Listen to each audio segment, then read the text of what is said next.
Assalamualaikum warahmatullahi wabarakatuh. Pemirsa TV Madrasah yang insya Allah dirahmati Allah Subhanahu wa Ta'ala. Mari kita ikuti tausiah dari Ustadz Dr. Haji Badarudin MAG dengan judul Takwa Tujuan Utama Puasa. Selamat menyaksikan. Assalamualaikum warahmatullahi wabarakatuh. Alhamdulillah wa syukurillah wa la na'budu illa iyah. Asyhadu an la ilaha illallah wahdahu la syarikalah wa asyhadu anna Muhammadan abduhu wa rasuluh. Allahumma sholli wa sallim ala Muhammad wa ala alihi wa ashabihi ajmain, amma ba'd. Faya ibadallah usikum wa nafsi bitaqwallah ittaqullaha haqqa tuqatihi wa la tamutunna illa wa antum muslimun. Wa qala Allah ta'ala fil Qur'anil Karim, a'udzu billahi minasy syaithanir rajim. Bismillahirrahmanirrahim. Ya ayyuhalladzina amanu taqullaha wa qulu qawlan sadida yuslih lakum a'malakum wa yaghfir lakum dzunubakum wa may yuti'illah wa rasulahu faqad faza fawzan 'azima. Para pemirsa TV Madrasah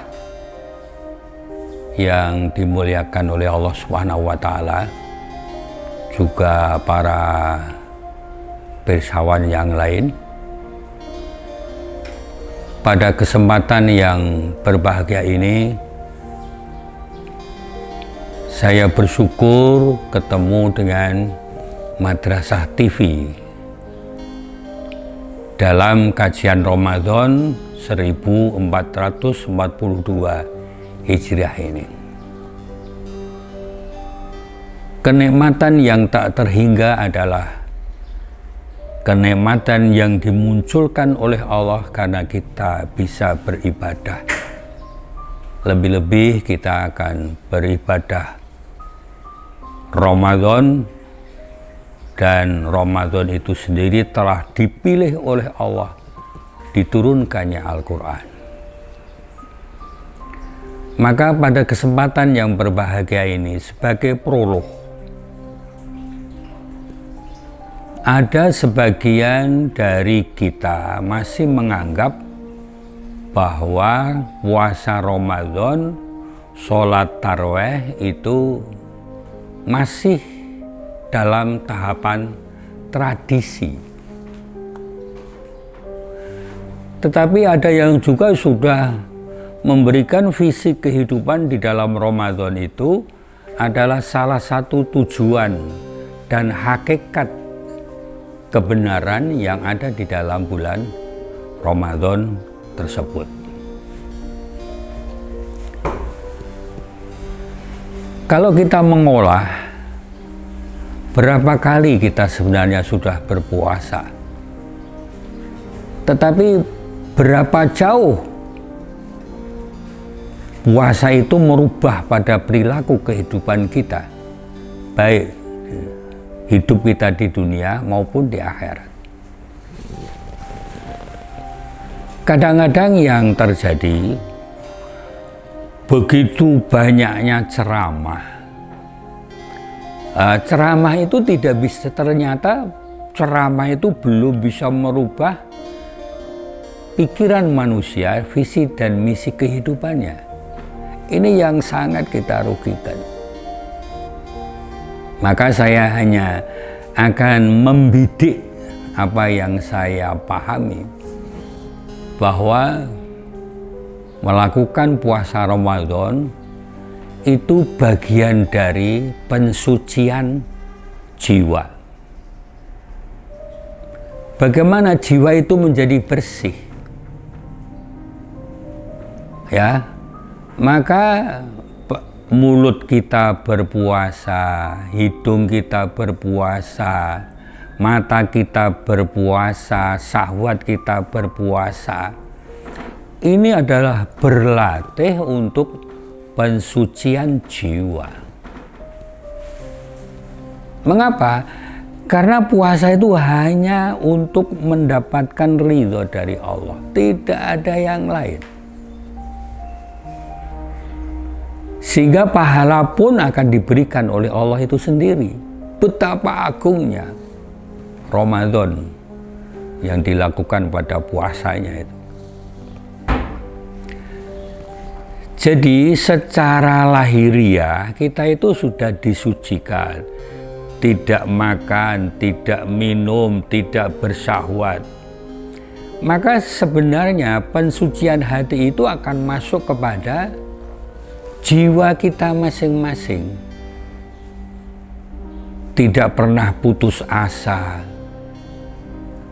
semangat dalam beribadah, tidak terganggu situasi ekonomi dan politik, tidak terganggu pada suasana pandemi. Tetapi inilah yang sebenarnya hakikat untuk pensucian diri.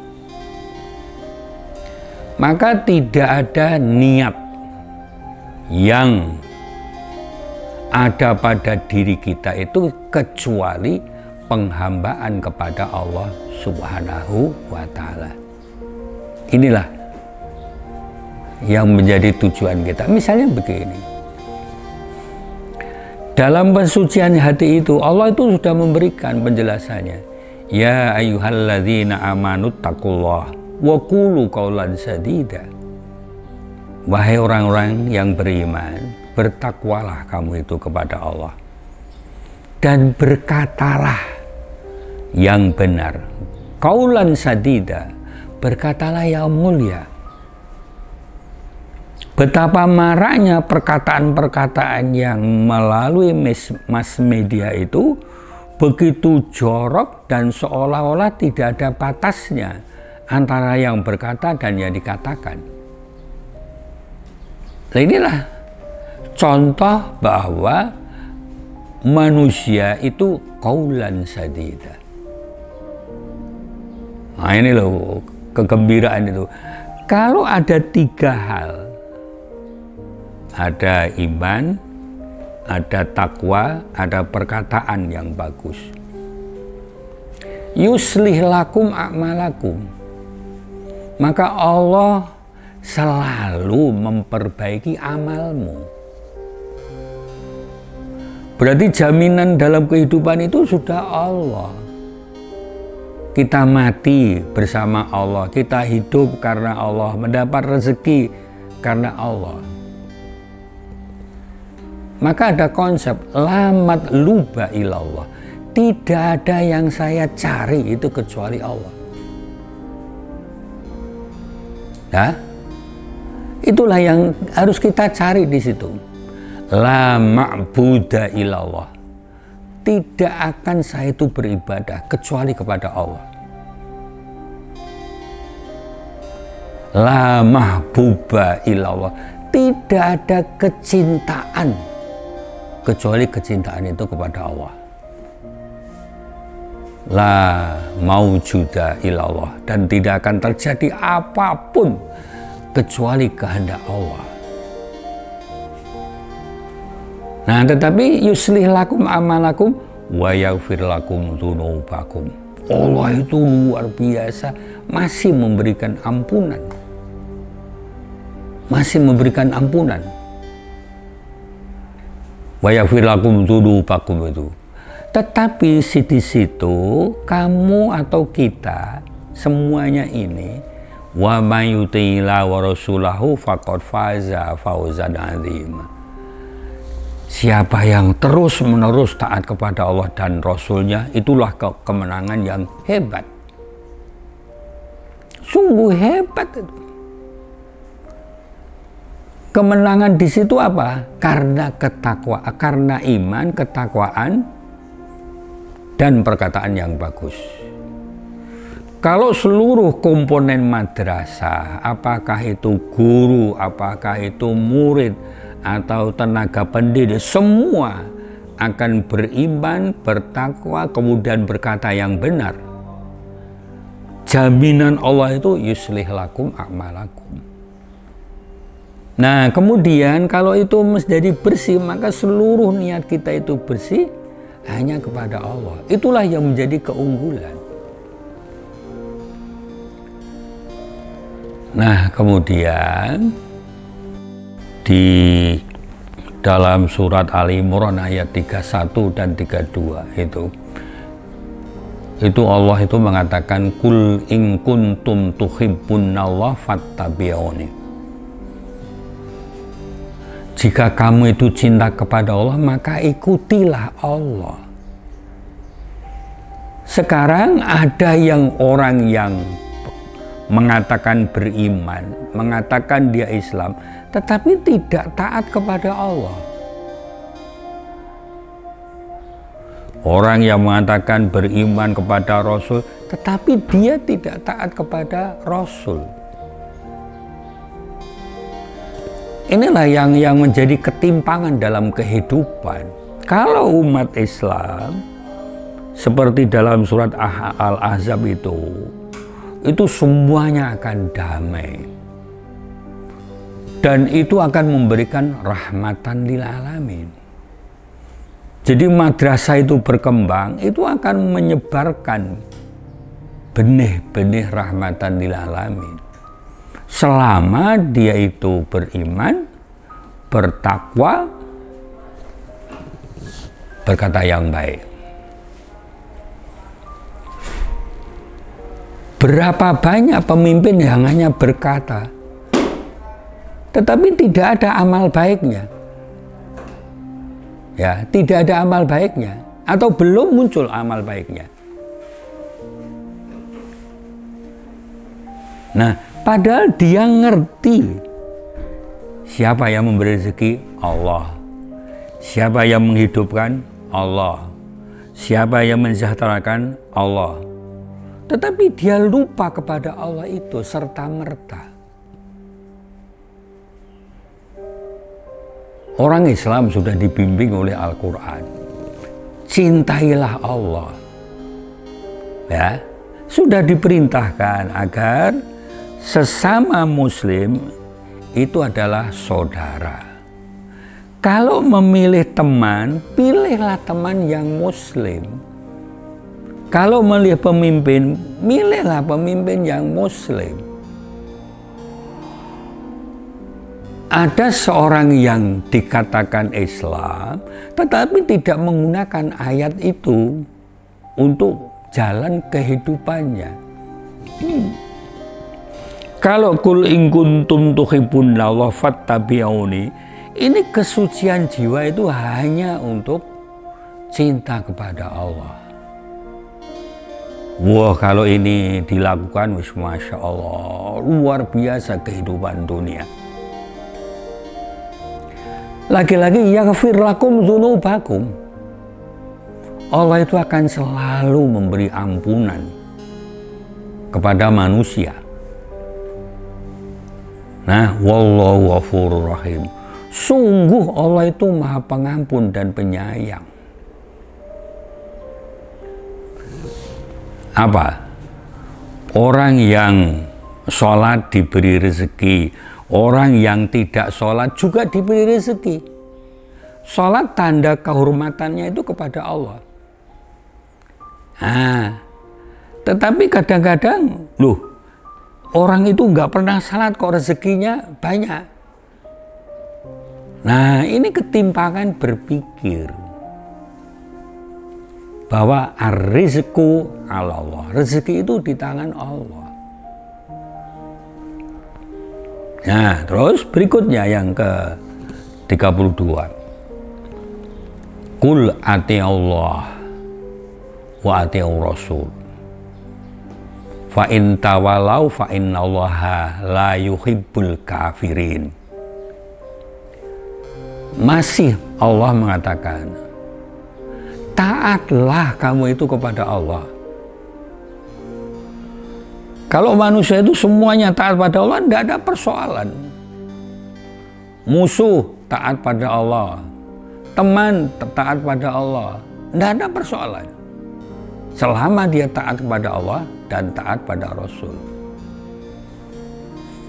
Apalagi siswa yang diharapkan untuk taat kepada Allah dan taat pada Rasul itu juga timpang.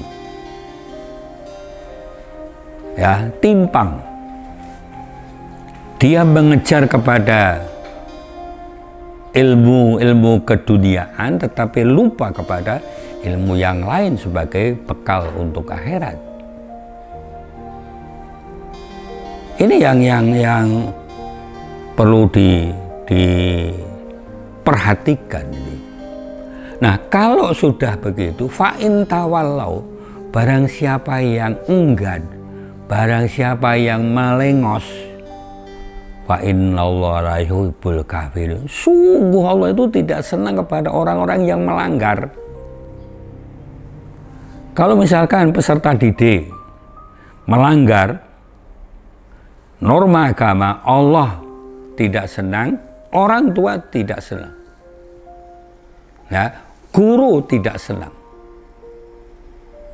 Nah, maka perspektif madrasah itu akan mengemban amanah yang besar untuk kehidupan yang akan datang. Bagaimana mengisi kemerdekaan itu? Maka di sini taat dan tidaknya itu Al-Quran sudah memberikan. Maka siapa yang tidak mau berpuasa, kutiba alaikumus syiyam, karena telah ditulis dan ditetapkan kamu itu untuk berpuasa. Nah, kamu itu untuk berpuasa. Kama kutiba alal ladzina min qablikum la'allakum tattaqun. Yang menjadi tujuan pokok la'allakum tattaqun itu kadang-kadang lupa. Kalau saya ada di kampung itu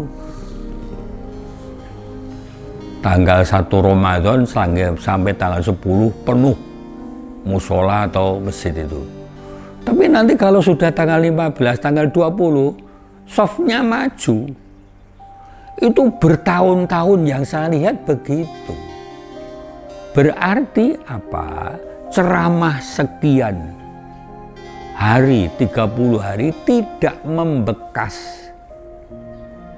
Kalau itu dilihat dari konteks datang dan tidaknya ke masjid.